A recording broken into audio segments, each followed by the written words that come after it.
महाराष्ट्रामध्ये गेल्या काही दिवसापासून संतोष देशमुख यांचं हत्येचं प्रकरण सुरू आहे.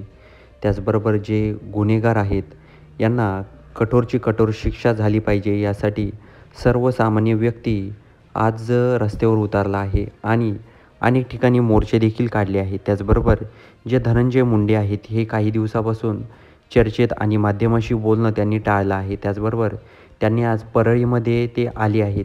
आता जे धनंजय मुंडे आहेत हे अनेक जे वाल्मिक कराड समर्थक आहे, त्या ठिकाणी धनंजय मुंडे जातात का? त्याचबरोबर धनंजय मुंडे हे वाल्मिक कराड यांची भेट घेतात का?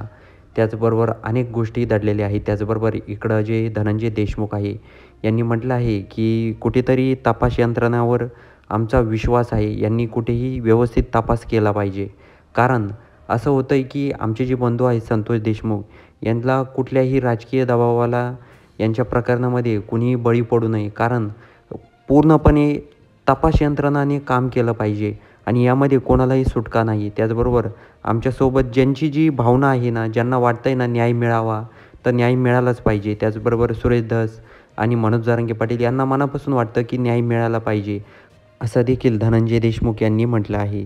त्याचबरोबर ज्या सुप्रिया सुळे आहेत, यांनी देखील म्हटलं आहे की जो वाल्मिक कराड आहे, यांची तुम्ही एकदा संपत्ती पहा, त्यांच्यावर ईडी चौकशी व्हायला हवी, असं देखील सुप्रिया सुळे यांनी माध्यमांशी बोलताना म्हटलं आहे.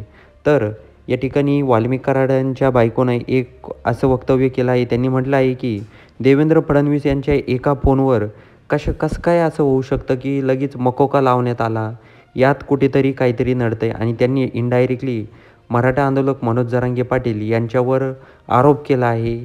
माझ्या नवऱ्याला न्याय द्या, असं देखील जरांगे यांच्याकडे त्यांनी मागणी केली आहे.